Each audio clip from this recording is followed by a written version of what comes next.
नमस्कार बच्चों, आप सभी का स्वागत है। देखिए आज हम जो है बात करेंगे कक्षा 6 को लेके। कक्षा 6 में अपना जो चैप्टर रहेगा भूगोल वाले भाग में वो 5वां चैप्टर है और एनसीईआरटी की अपना जो है वो ये बुक चल रही है, ठीक है। और इसमें अपनी ज्योग्राफी की जो पुस्तक है उसको लेके अपन बात कर रहे हैं। कक्षा 6 की ये पुस्तक रहेगी, सोशल साइंस की रहेगी, ठीक है। और सभी जो भी कंपटीशन एग्जाम्स की तैयारी कर रहे हैं उनके लिए भी ये बहुत अच्छी क्लास यहाँ पर रहने वाली है। चलिए शुरू करते हैं आज की इस क्लास से। देखिए सबसे पहले हम बात करेंगे, आज का अपना जो पाठ रहेगा उसका नाम रहेगा पृथ्वी के प्रमुख परिमंडल। पृथ्वी की जो परिमंडल है उनको लेके अपन आज बात करेंगे कि परिमंडल कौन कौन से हैं। तो चलिए शुरू करते हैं आज की इस क्लास को। देखिए सबसे पहले बात करें तो पृथ्वी का ठोस भाग जिस पर हम रहते हैं उसे कहते हैं भूमंडल। यानी आपसे जब भी भूमंडल भूमंडल की परिभाषा पूछी जाए तो भू यानी होती है भूमि और मंडल तो भूमि ऐसी भूमि जो यानी जो ठोस भाग है, पृथ्वी का जो ऊपरी जो ठोस भाग है उसको कहा जाता है भूमंडल। क्या कहते हैं भाई? भूमंडल कहा जाता है। चलिए आगे बात करें तो यहाँ पर अपना देखिए आगे है कि गैसों की परतों जो पृथ्वी की चारों ओर से पृथ्वी को चारों ओर से घेरे हुए रखती हैं उसे कहते हैं वायुमंडल। यानी मानो ये पृथ्वी है अपनी, ये क्या है? पृथ्वी है और इसके चारों ओर एक गैसीय आवरण बना हुआ है। इसके चारों ओर एक गैसीय आवरण बना हुआ है। गैसों की जो परतें हैं वो इसमें है। यानी इस प्रकार अपन कह सकते हैं कि जैसे पृथ्वी तो नीचे नीचे वाला रह गया ना, फिर इस प्रकार जो परतें बनी हुई है, अलग अलग प्रकार की गैसों की ये जो परतें बनी हुई है इनको कहा जाता है वायुमंडल। ये क्या कहा जाएगा?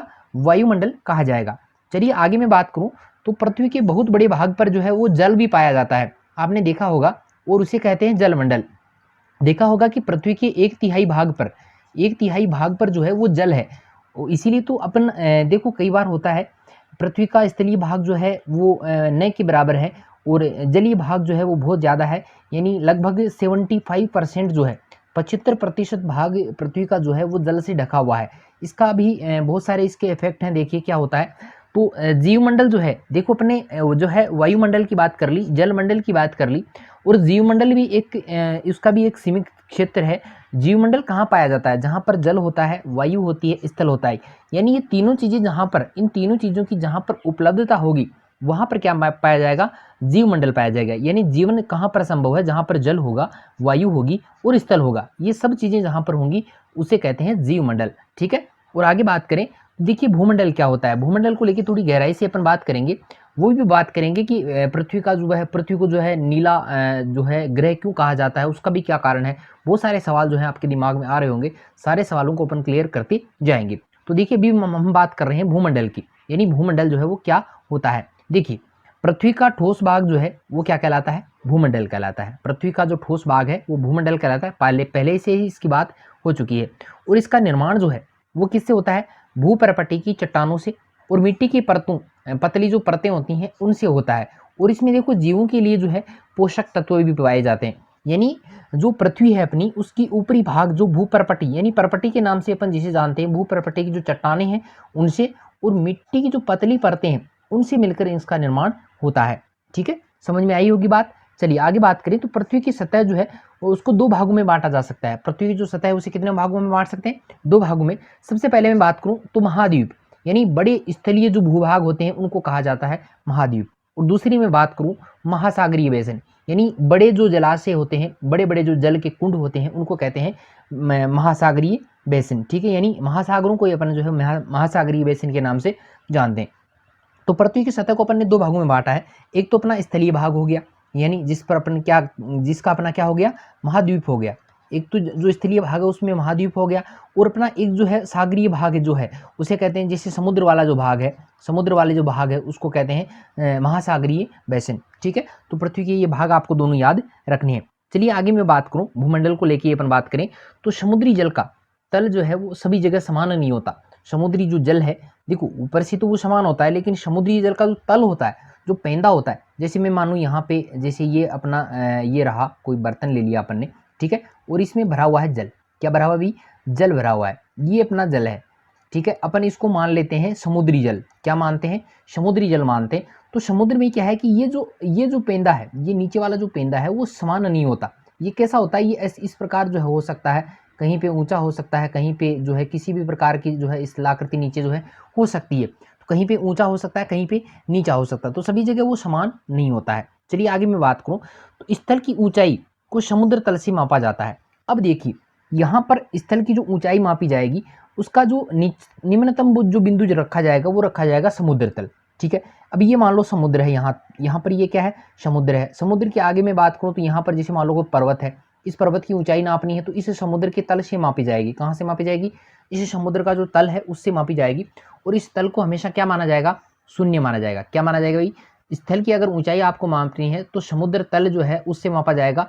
और समुद्र का जल का जो तल होता है वो सभी जगह समान नहीं होता है, क्योंकि देखो ये उबड़ खाबड़ है, तो इनसे ये माना जाएगा। ठीक है, समुद्र तल यहाँ से जो है वो 0 माना जाएगा और उसके बाद में इसकी ऊंचाई जो है वो मापी जाएगी। ठीक है, चलिए आगे मैं बात करूँ। यहाँ पर देखिए ये पूरा का पूरा मैप आपको बढ़िया से समझना है। देखिए यहाँ पर ये जो नीला वाला जो भाग आपको दिख रहा है, ये जो नीला वाला जो भाग आपको दिख रहा है, ये नीला वाला भाग है जल। ये क्या है भाई? ये सारा का सारा जल है। और यहाँ पर सारे के सारे जो है वो मैं कह सकता हूँ कि यहाँ पर ये सारे के सारे क्या है? महासागर हैं। और स्थलीय भाग जैसे यहाँ पर ये एशिया हो गया, ये अपना अफ्रीका हो गया, ये अपना ऑस्ट्रेलिया है। ठीक है, ये उत्तरी अमेरिका, देखिए यहाँ पे उत्तरी अमेरिका है, ये दक्षिणी अमेरिका है। ठीक है, और यहाँ पर देखिए यूरोप भी है भाई। ठीक है, तो ये तो सारे हो गए अपने स्थलीय भाग। अब यहाँ पर जलीय भागों की मैं बात करूँ तो यहाँ पर देखिए ये अपना प्रशांत महासागर है। इधर भी देखिए प्रशांत महासागर है, क्योंकि पृथ्वी गोल है, पूरे को इसी तरफ दिखा दिया गया है। फिर मैं बात करूँ तो यहाँ पर देखिए अटलांटिक महासागर है, ये वाला अटलांटिक महासागर है। इधर वाला भाग जो आ गया वो हिंद महासागर का आ गया। ऊपर वाला जो आ गया वो आर्कटिक महासागर का आ गया। और अपना नीचे वाला जो भाग है यहाँ पर आ गया दक्षिणी महासागर। ठीक है, ये सारा मैप आपने देख लिया होगा बढ़िया तरीके से। आगे भी अपन इसको लेके चर्चा करने वाले हैं। तो देखिए भूमंडल को लेके अपनी बात जो है वो चल रही है। तो यहाँ पर सबसे इंपॉर्टेंट जो क्वेश्चन बनता है कि विश्व का सबसे ऊंचा शिखर कौन सा है भाई?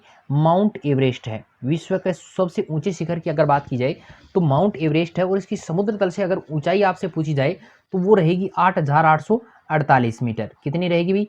8,848 मीटर है भाई।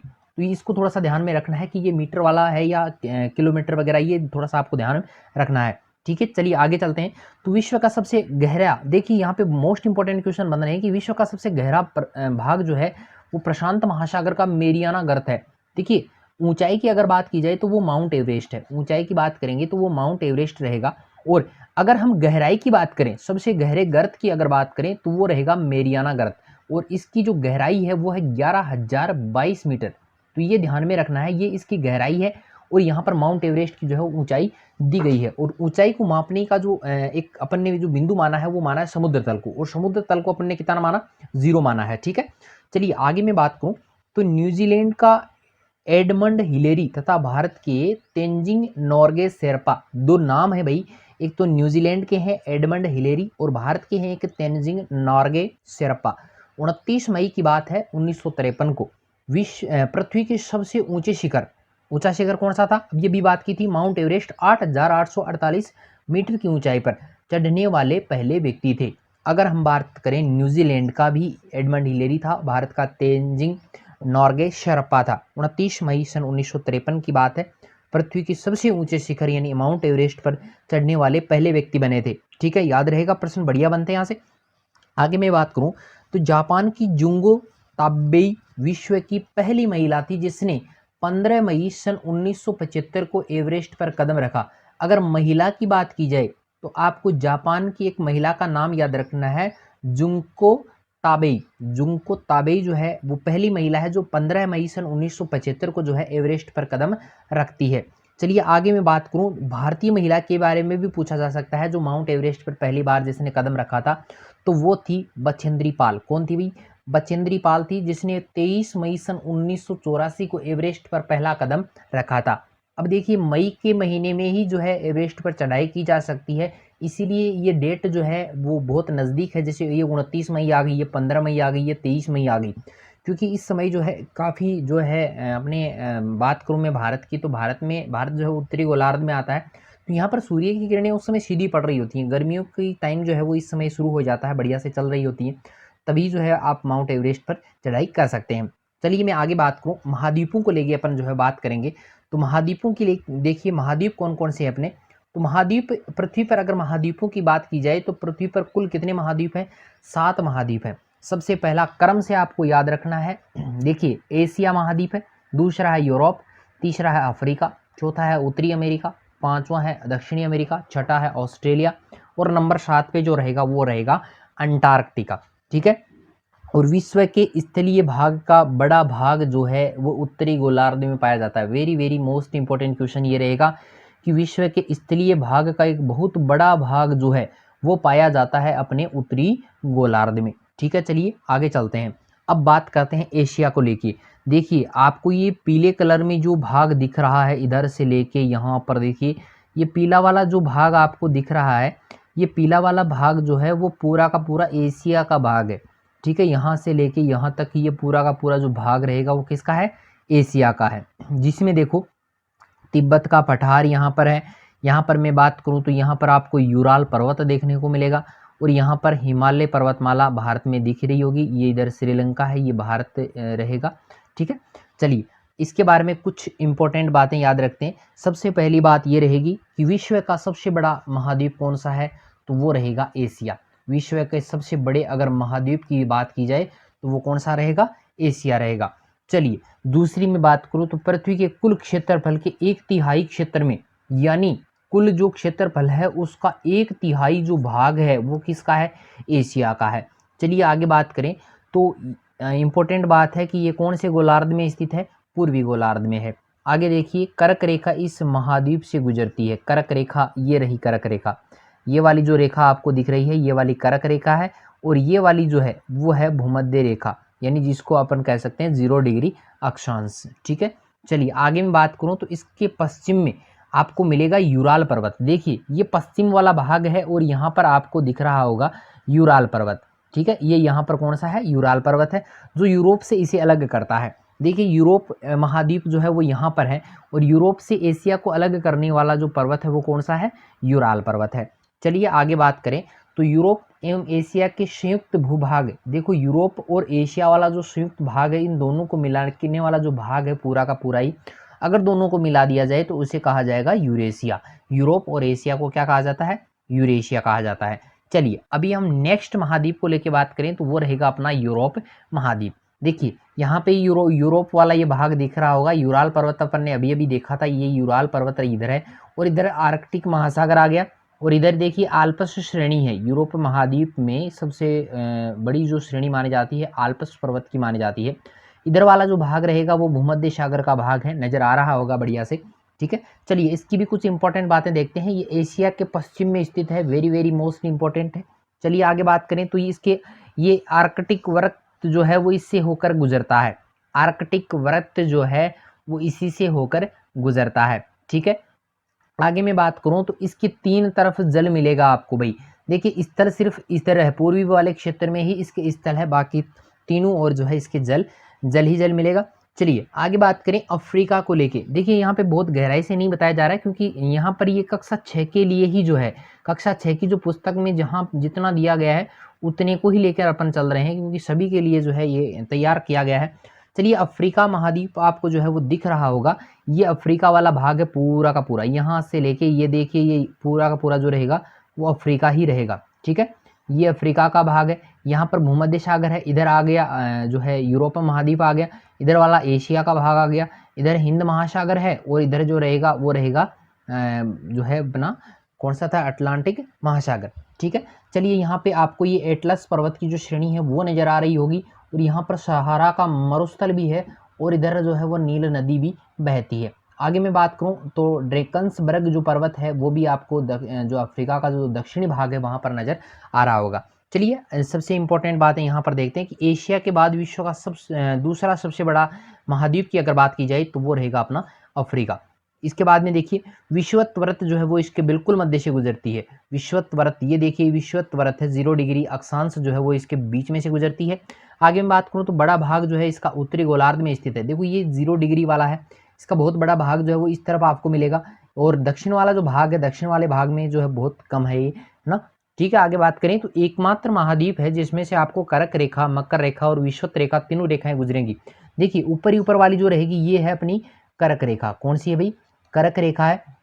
इसके नीचे में बात करूँ तो यहाँ पर ये आ गई अपनी 0 डिग्री अक्षांश यानी विषुवत वृत्त, कौन सी आ गई, विषुवत वृत्त, ये वाली ये भाग आ गया। अब यहाँ पर मैं बात करूँ तो ये रहेगी अपनी मकर रेखा। तो तीनों रेखाएं जो है इसी महाद्वीप से गुजरती हैं, एकमात्र ऐसा महाद्वीप है जिससे तीनों रेखाएं गुजरती हैं। आगे मैं बात करूं तो विश्व का सबसे बड़ा गर्म स्थल कौन सा है, गर्म मरुस्थल जिसे अपन कहते हैं वो है सहारा का मरुस्थल, और ये स्थित है अफ्रीका महाद्वीप में। चलिए आगे मैं बात करूं तो ये चारों तरफ जो है वो जल से घिरा हुआ है। देखिए कहीं पर भी इसके स्थलीय भाग जो है इतनी सी जगह को छोड़ के कहीं पर भी जो है स्थलीय भाग जुड़ा हुआ नहीं है, इसके चारों ओर जो है वो जल है। ठीक है, आगे मैं बात करूं तो विश्व की सबसे लंबी नदी कहते हैं नील नदी को, और नील नदी जो है वो बहती है कहाँ पर, कहाँ बहती है भाई, अफ्रीका महाद्वीप में। चलिए आगे हम बात करते हैं अगले महाद्वीप को लेके, वो अपना रहेगा उत्तरी अमेरिका। तो उत्तरी अमेरिका वाला भाग आपको नजर आ रहा होगा, ये वाला जो भाग है पूरा का पूरा ये रहेगा अपना उत्तरी अमेरिका। देखिए समझ में आ रहा होगा, पूरा का पूरा उत्तरी अमेरिका है। इसमें रॉकी पर्वत श्रृंखला भी है। देखिए ये यहाँ पे आपको पूरा का पूरा नजर आ रहा होगा, यहाँ पर ये अपलेशियन पर्वत जो है वो यहाँ पर दिख रहा होगा। आगे देखिए यहाँ पर कर्क रेखा भी जो है वो इससे गुजरती है, इधर अटलांटिक महासागर आ गया, इधर जो है अपना प्रशांत महासागर आ जाता है। ठीक है, चलिए इसको कुछ इंपॉर्टेंट बातों को देखते हैं कि विश्व का तीसरा सबसे बड़ा अगर महाद्वीप की बात की जाए तो वो रहेगा अपना उत्तरी अमेरिका। आगे देखिए पनामा जल संधि से दक्षिणी अमेरिका से ये जुड़ा हुआ है। यहाँ पर देखिए यह वाला जो भाग है यहाँ पर ये जो है ये है पनामा स्थल संधि। पनामा स्थल संधि से जो है वो उत्तरी अमेरिका और दक्षिणी अमेरिका जो है आपस में जुड़े हुए हैं। चलिए आगे बात करें तो उत्तरी पश्चिमी गोलार्ध में ये स्थित है, उत्तरी पश्चिमी गोलार्ध है भाई, उत्तर और पश्चिम में ये स्थित है, और 3 महासागरों से घिरा हुआ है। इसके तीनों तरफ क्या है, महासागर है। देखिए 3 तरफ इसके महासागर है। आगे मैं बात करूं अगला अपना जो महाद्वीप रहेगा वो रहेगा दक्षिणी अमेरिका। तो देखिए दक्षिणी अमेरिका में कुछ चीज़ें आपको जो है वो बता देते हैं। सबसे पहले मैं बात करूं तो यहाँ पर देखिए अमेजन नदी आपको दिख रही होगी। अमेजन नदी दक्षिणी अमेरिका की सबसे बड़ी नदी मानी जाती है, और यहाँ पर देखिए यहाँ से लेके ये पूरी की पूरी जो है वो एंडीज पर्वत श्रृंखला मानी जाती है, एंडीज पर्वत श्रृंखला है। और यहाँ पर भी देखिए 2 जो रेखाएं हैं, एक तो विषुवत रेखा है और एक अपनी मकर रेखा है। ये दोनों रेखाएं जो है इधर इसके जो है इसमें से गुजरती हैं। और देखिए यहाँ पे स्थल संधि की मैं बात करूँ कि स्थल संधि क्या होती है, तो स्थल का एक संकरा भाग होता है जो 2 बड़े स्थलीय भागों को जो है एक दूसरे से जोड़ता है, उसे कहते हैं स्थलीय संधि। अब यहाँ पर देखिए ये स्थल संधि है जिसकी अपन ने बात की थी, जिसे उत्तरी अमेरिका और दक्षिण अमेरिका जो है आपस में जुड़े हुए हैं, उसे कहते हैं स्थल संधि। ठीक है, अगर देखिए भारत की में भी जो है एक जल संधि शब्द जो है वो बार बार आता है। तो जल संधि क्या होती है, देखो पानी का सकड़ा भाग जो होता है जो 2 बड़े जलराशियों जैसे समुद्रों या महासागरों को एक दूसरे से जोड़ता है, उसे कहते हैं जल संधि। अब यहाँ पर देखिए श्रीलंका और भारत के बीच में जल संधि है, जल संधियों को लेकर अपन जो है बात आगे करेंगे भी। ठीक है, तो चलिए आगे चलते हैं। इसी में जो है दक्षिण अमेरिका के कुछ इंपॉर्टेंट बातें अपन पढ़ते हैं कि अधिकांश भाग जो है इसका दक्षिणी गोलार्ध में स्थित है भाई। यही एक मात्र ऐसा है जिसका दक्षिणी गोलार्ध में ये स्थित है। एक इसके अलावा एक ऑस्ट्रेलिया और आएगा, और एक नीचे जो है बर्फ से ढका हुआ है अपना। चलिए आगे मैं बात करूं तो विश्व की सबसे लंबी पर्वत श्रृंखला जिसको अपन एंडीज पर्वत श्रृंखला के नाम से जानते हैं, ये उत्तर से दक्षिण तक जो है वो अमेरिका में, इधर देखिए दक्षिण अमेरिका में जो है उत्तर से लेकर दक्षिण तक जो है इस प्रकार ये फैली हुई है। चलिए आगे मैं बात करूं तो विश्व की सबसे बड़ी नदी जो है अमेजन नदी, विश्व की सबसे बड़ी नदी जो है वो अमेजन नदी है, और सबसे लंबी जो नदी है वो नील नदी है। ठीक है, तो लंबी नदी वाली की मैं बात करूँ तो सबसे बड़ी नदी जो रहेगी अमेजन नदी, वो अपनी दक्षिणी अमेरिका में है। ठीक है, चलिए आगे मैं बात करूं, और नील नदी अपनी जो थी वो अफ्रीका महाद्वीप में थी। चलिए आगे मैं बात करूं ऑस्ट्रेलिया महाद्वीप को लेके। तो देखिए ऑस्ट्रेलिया जो महाद्वीप है उसमें देखिए ग्रेट सैंडी डेजर्ट यहाँ पर, मरुस्थल यहाँ पर है। इसके अलावा मैं बात करूँ पर्वत श्रृंखला की तो ग्रेट डिवाइडिंग रेंज जो है वो ऑस्ट्रेलिया में स्थित है, और ऑस्ट्रेलिया जो है एक द्वीप के रूप में अपने इसको कह सकते हैं, जिसके चारों ओर क्या है, जल ही जल है। ठीक है, चलिए आगे हम बात करते हैं इसके कुछ इंपॉर्टेंट फैक्ट्स को लेके। दक्षिणी गोलार्ध में ये स्थित है भाई, जो अपनी विषुवत वृत्त जो है, विषुवत रेखा जो है उसके ये दक्षिणी भाग में स्थित है। आगे मैं बात करूं तो विश्व का सबसे छोटा महाद्वीप की अगर भी बात की जाए, सबसे छोटा महाद्वीप अगर आपसे पूछ लिया जाए तो वो बताना है आपको ऑस्ट्रेलिया। चलिए आगे मैं बात करूं तो इसके चारों ओर जो है वो जल मिलेगा आपको। ठीक है, चलिए आगे देखें तो इसे जो है वो द्वीपीय महाद्वीप भी कहा जाता है, क्योंकि एक द्वीप के रूप में ये बसा हुआ है, इसके चारों ओर जल है, चारों ओर जिसके जल होता है उसे द्वीप कहते हैं भाई। तो ये भी एक द्वीपीय महाद्वीप के रूप में यहाँ पर स्थित है। आगे हम बात करते हैं अंटार्कटिका महाद्वीप में। फोटो आपको दिख रहा होगा, अंटार्कटिका महाद्वीप है, दक्षिणी महासागर इसके पास में है। चलिए इसकी कुछ बातें हैं कि ये दक्षिणी गोलार्ध में स्थित है, वेरी वेरी मोस्ट इंपॉर्टेंट बात। आगे बात करूँ दक्षिण ध्रुव इस महाद्वीप के बीच में है, दक्षिणी ध्रुव भाई जो है इस महाद्वीप के कहाँ पर है, बीच में है। एक था अपने उत्तरी ध्रुव और एक था अपने दक्षिणी ध्रुव। जैसे ये पृथ्वी है, ये से माने कि ये क्या है, पृथ्वी है, और यहाँ पर आ गया उत्तरी ध्रुव और यहाँ पर आ गया दक्षिणी ध्रुव। तो ये दोनों ध्रुव हैं।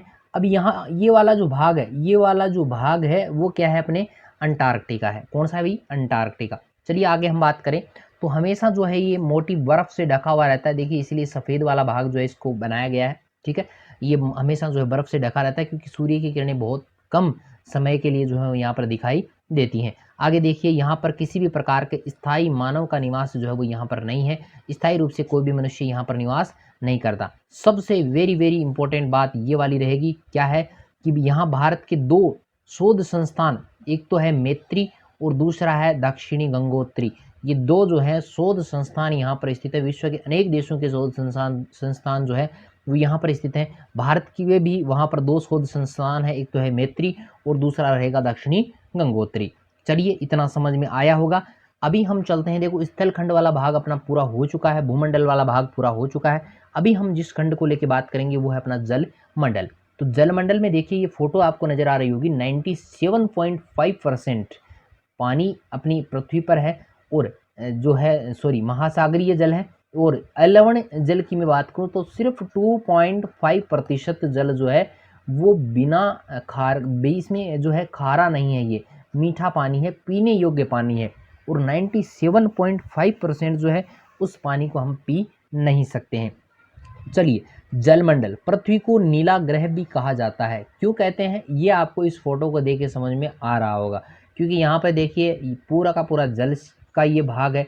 जल का भाग होने के कारण ये कैसा नजर आएगा, नीला ही नजर आएगा। आगे बात करें तो पृथ्वी के 71% भाग पर जल है और 29% भाग पर आपको स्थल मिलेगा। 71% भाग पर जल होने का मतलब है पूरा ही हो गया ना। चलिए आगे बात करें तो पृथ्वी पर पाए जाने वाले जल का 97.5% जो है वो आपको महासागरों में मिलेगा। और महासागरों का पानी कैसा होता है, खारा होता है। ये जल बिल्कुल क्या है, खारा है। आगे बात करें तो शेष 2.5% जल का बड़ा भाग तो मिलेगा आपको बर्फ की परतों के रूप में, जो पहाड़ों पे मिलता है, हिम नदियों के रूप में, ये भी पहाड़ों पे होते हैं, और भूमिगत जल के रूप में जो अपन जल जमीन से निकालते हैं, उस जल के रूप में आपको कितना पानी मिलेगा, 2.5%। ठीक है। आगे बात करें महासागरों को लेके, तो देखिए महासागरीय जल जो है वो हमेशा गतिशील रहता है, एक जगह स्थिर नहीं होता, लहरें उसमें उठती रहती हैं। और बड़े से छोटे आकार के आधार पर महासागरों को जो है वो कितने भागों में बांटा गया है, 5 भागों में। अब वो 5 भाग कौन से हैं, पहला रहेगा प्रशांत महासागर, याद कर लेना, पूछे जाते हैं, आते नहीं है अपने को। तो प्रशांत महासागर। दूसरा अपना जो रहेगा वो एटलांटिक महासागर रहेगा। देखिए बड़ा आकार का रहेगा प्रशांत, दूसरे नंबर पे एटलांटिक है, 3 नंबर पे अपना जो रहेगा वो रहेगा हिंद महासागर, और 4 नंबर पे दक्षिणी महासागर, 5 नंबर पे रहेगा आर्कटिक महासागर। इस प्रकार ये 5 महासागर हैं अपने। चलिए हम सबसे यहाँ पर देखो 2 अलग अलग मैंने बना रखे हैं, एक प्रशांत महासागर बना दिया, एक अटलांटिक महासागर बना दिया। सबसे पहले प्रशांत महासागर को लेके बात करें तो सबसे बड़ा महासागर ये माना जाता है, यानी आकार इसका बहुत ज़्यादा बड़ा है, और ये पृथ्वी के 1/3 भाग पर फैला हुआ है। पृथ्वी की बात करें तो उसमें भी 1/3 भाग किसका है, प्रशांत महासागर का है। और पृथ्वी का सबसे गहरा गर्त, जिसे अपन मेरियाना गर्त कहते हैं, जिसकी 11,000 कुछ जो थी मीटर जो थी गहराई थी उसकी, वो भी इसी महासागर में स्थित है। आगे हम बात करें तो ये लगभग जो है आपको मिलेगा वृत्ताकार रूप में, और इसी की कुछ विशेषताएं जो थी, और भी बहुत सारी विशेषताएं हैं, वो आगे आने वाली कक्षाओं में अपन पढ़ेंगे। चलिए आगे हम बात करते हैं अटलांटिक महासागर को लेके। तो विश्व का दूसरा सबसे बड़ा महासागर की अगर बात की जाए तो वो रहेगा अपने अटलांटिक महासागर, और इसका आकार जो है वो अंग्रेजी के एस अक्षर के समान है, इस प्रकार ये फैला हुआ है। ये मैंने जब आपको मैप दिखाया था तो उस समय भी आपको दिखाया था। इसका पश्चिमी किनारे पर उत्तरी व दक्षिणी अमेरिका स्थित है। पश्चिमी किनारे की बात करें तो यहाँ पर ये वाला जो भाग रहेगा वो अमेरिका वाला भाग है भी, इधर जो है उत्तरी अमेरिका है और इधर जो रहेगा वो दक्षिणी अमेरिका रहेगा। और पूर्वी किनारे पर अगर बात करें तो इस वाले भाग में देखो, ऊपर वाले भाग में था यूरोप, और नीचे वाले भाग में कौन सा था, अफ्रीका महाद्वीप था। चलिए आगे बात करें तो इसकी तटरेखा दंतुरित है। अब ये दंतुरित तटरेखा कैसी होती है, ये वाले देख लो, ये दांतों की तरह आपको नजर आ रही होगी, ये दांतों की तरह नजर आ रही है, इसलिए इसको कहते हैं दंतुरित। ठीक है, इसलिए ये मैप जो था इतनी देर से यहाँ पर पड़ा हुआ था। चलिए आगे बात करें, व्यापार की दृष्टि से सबसे व्यस्त महासागर की अगर बात की जाए तो वो रहेगा अपना अटलांटिक महासागर। ठीक है, सारी चीज़ें इसकी समझ में आई होगी। अभी 3 महासागरों को लेके अपना और बात करेंगे, वो रहेगा अपना पहला तो हिंद महासागर। देखिए हिंद महासागर की इंपॉर्टेंट बात क्या है कि एकमात्र महासागर जिसका नाम किसी देश के नाम पर रखा गया है, और वो देश कौन है, वो देश है अपना भारत देश। तो भारत देश के नाम पर एकमात्र महासागर का नाम रखा गया है और वो है हिंद महासागर। चलिए आगे बात करें तो आकृति अगर इसकी पूछी जाए तो आकृति जो हिंद महासागर की रहेगी वो रहेगी त्रिभुजाकार। ठीक है, अगला प्रश्न है कि उत्तर में एशिया, इसके उत्तर की अगर बात करें तो वहाँ पर एशिया है। पश्चिम में आपको मिलेगा अफ्रीका, पश्चिम जो रहेगा पश्चिम वाला भाग। जैसे मैं बात करूँ यहाँ पर ये हिंद महासागर है। अब इस वाले भाग में, ऊपर वाले भाग में तो है एशिया, पश्चिम वाले भाग में आपको मिलेगा अफ्रीका, और पूर्वी में इसकी स्थिति जो है वो रहेगा ऑस्ट्रेलिया। ठीक है, समझ में आई होगी बात। चलिए, इसकी इतनी ही बातें थी। अपन अभी चलते हैं दक्षिणी महासागर को लेके। तो ये अंटार्कटिका महाद्वीप की चारों ओर फैला हुआ है और वहाँ पर कुछ भी नहीं है। ठीक है, चलिए आगे हम बात करते हैं आर्कटिक महासागर को लेके। तो आर्कटिक महासागर जो है वो उत्तर ध्रुव वृत्त में स्थित है, उत्तरी ध्रुव वृत्त में ये आता है। आगे हम बात करें तो ये बेरिंग जल संधि से प्रशांत महासागर से जुड़ा हुआ है। देखिए, जल संधि की मैंने बात की थी, जब जो दो बड़ी जलराशियां आपस में जुड़ती हैं तो वो जल संधि कहलाती है। स्थलीय रूप जुड़ते हैं तो स्थल संधि वो कहलाती है। ठीक है, समझ में आ रहा होगा। चलिए आगे हम बात करें तो ये जुड़े हुए भी प्रशांत महासागर जो है अटलांटिक महासागर से जल संधि से जुड़ा हुआ है। चलिए आगे हम बात करते हैं। अपन ने दो चीज़ें पढ़ ली हैं, एक स्थल मंडल पढ़ लिया है, एक जल मंडल पढ़ लिया है। अभी हम जिस मंडल को लेकर बात करने वाले हैं वो है अपना वायुमंडल। देखिए, वायुमंडल का एक चित्र आपको यहाँ पर दिख रहा होगा। ये वाला भाग क्षोभ मंडल है, समताप मंडल है, मध्य मंडल है, आयन मंडल है और बहिर्मंडल है। इनको लेके अपन आगे चर्चा करते हैं। सबसे पहले देखते हैं वायुमंडल क्या होता है। देखिए, पृथ्वी के चारों ओर एक गैस की परत होती है जिसे अपन क्या कहते हैं, वायुमंडल कहते हैं। और वायुमंडल के कारण हम जो है सूर्य की जो हानिकारक किरणें हैं वो हम तक नहीं पहुंच पाती और हमें जो है इसका फायदा भी होता है। आगे हम बात करें तो वायुमंडल जो है वो लगभग 1600 किलोमीटर की ऊंचाई तक फैला हुआ है। यानी हम जिस स्थान पर रहते हैं उससे 1600 किलोमीटर की ऊंचाई तक जो है वो वायुमंडल फैला हुआ है, जिससे सूर्य की जो हानिकारक किरणें हैं वो हम तक नहीं पहुंच पाती है। आगे हम बात करें तो वायुमंडल को जो 5 परतों में बांटा गया है। नंबर 1 परत ये रही, नंबर 2 की मैं बात करूँ तो ये रही, 3 है, 4 है और ये हो गई 5। ठीक है, पांचों आपको दिख रही होंगी। चलिए अभी एक एक को लेके बात करते हैं। क्षोभ मंडल सबसे नीचे का ही नीचे का जो रहेगा, पर जो अपने बहुत पास में है वो क्षोभ मंडल। दूसरा हम बात करें तो समताप मंडल, ये थोड़ा सा अपने दूसरे नंबर पे है। आगे हम बात करें 3 नंबर पे, वो रहेगा मध्य मंडल। देखिए यहाँ पे जहाँ पे हवाई जहाज वगैरह उड़ के दिखाए गए हैं तो ये रहेगा मध्य मंडल। आगे हम बात करें तो आयन मंडल, ये देखिए ऊपरी ऊपर वाला जहाँ पर उपग्रह वगैरह आ रही है छोड़े हुए हैं ना। आगे हम देखें तो बहिर्मंडल, वो लास्ट वाला देखो, ये ज्यादातर कौन से पूछे जाते हैं तो क्षोभ मंडल ज्यादा पूछा जाता है और ये अपना बहिर्मंडल ज्यादा पूछा जाता है। ठीक है, चलिए आगे हम बात करें तो वायुमंडल। देखिए, वायुमंडल मुख्यतः है जो है ऑक्सीजन और नाइट्रोजन से बना हुआ है, यानी दो ही गैसें ऐसी हैं जिनसे वायुमंडल का निर्माण हुआ है। वैसे है गैसें बहुत सारी, लेकिन इनका योगदान जो है वो बहुत ज़्यादा है। कितना है देखिए, इनका जो योगदान है हम बात करें तो साफ और शुष्क हवा का 99% यानी 99% जो है इन दोनों का योगदान है। बाकी तो बचा ही क्या है, 1% बचा है। उसमें देखिए 21% तो अपनी ऑक्सीजन रहती है और नाइट्रोजन जो है वो रहती है अपने 78%। आगे देखिए, कार्बन डाइऑक्साइड जो है वो आपको बहुत कम मात्रा में मिलेगी, लेकिन ये पृथ्वी द्वारा छोड़ी गई जो ऊष्मा है उसको अवशोषित करती है, उसको सोखने का काम करती है। आगे देखिए कि ऊंचाई के साथ साथ जो है वायुमंडल के घनत्व में जो है वो भिन्नता आती है। घनत्व में भिन्नता कैसे आती है? सर्वाधिक घनत्व आपको मिलेगा समुद्र तल में। सर्वाधिक घनत्व कहाँ पर मिलेगा? समुद्र तल में मिलेगा।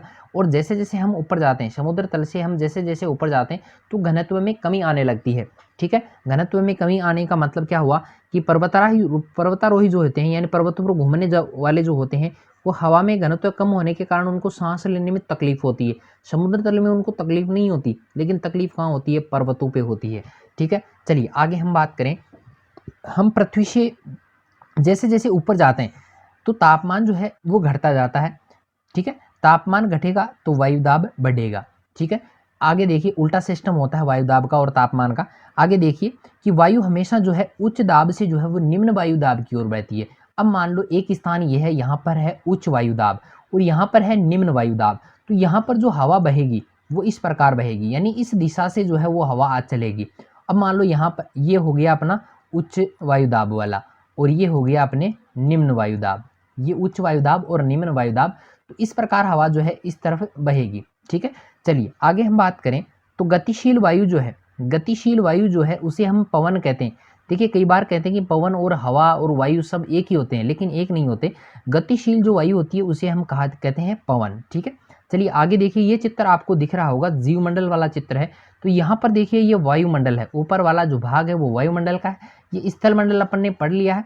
आगे हम बात करें तो ये जलमंडल वाला भाग जो है वो भी अपन ने क्लियर हो चुका है। और इधर वाला जो भाग रहता है वो रहता है जीवमंडल का, यहाँ पर जीव निवास करते हैं। चलिए आगे बात करते हैं जीवमंडल को लेके ही। तो जीवमंडल क्या होता है, देखो बहुत जो है सरसरी तौर पे इसको पढ़ा जा रहा है कि जीवमंडल स्थल, जल और वायु के बीच का जो है वो भाग कहलाता है। और यहाँ पर आपको पता होगा कि जीव जो है वो निवास करते हैं, क्योंकि जीवमंडल है तो जीव ही निवास करेंगे। आगे बात करें तो जीवमंडल के प्राणियों को मुख्यतः जो है वो 2 श्रेणियों में बांटा जा सकता है। सबसे पहली बात, एक तो रहेगा जंतु जगत और एक रहेगा पादप जगत। एक तो जीव जंतु वाला रहेगा और एक पेड़ पौधों वाला रहेगा। 2 प्रकार के श्रेणियों में इसे बांटा गया है। बात करें आगे तो कार्बन डाइऑक्साइड की मात्रा में जो है वृद्धि होने के कारण पृथ्वी का तापमान जो है उसमें वृद्धि हो रही है, और इसे ही कहा जाता है भूमंडलीय तापन, यानी कार्बन डाइऑक्साइड यानी CO2। CO2 में जो है उसकी मात्रा में वृद्धि होने के कारण जो है भूमंडलीय तापमान जो है वो बढ़ रहा है, और उसके कारण जो है इसके कारण पृथ्वी का जो तापमान है वो भी ज़्यादा हो रहा है। ठीक है, मेरा वीडियो आपको कैसा लगा कमेंट करके जरूर बताएं। अपना ये पार्ट जो है वो पूरा हो चुका है, फिर अगले पार्ट को लेके हम बात करेंगे। वीडियो कैसा लगा है कमेंट जरूर करें, वीडियो पसंद आता है तो लाइक जरूर करें, अपने दोस्तों के साथ शेयर भी करें, और भी इस प्रकार के वीडियोस देखने के लिए आप मेरे यूट्यूब चैनल को सब्सक्राइब जरूर करें। तो मिलते हैं फिर एक नई वीडियो के साथ में, तब तक के लिए धन्यवाद।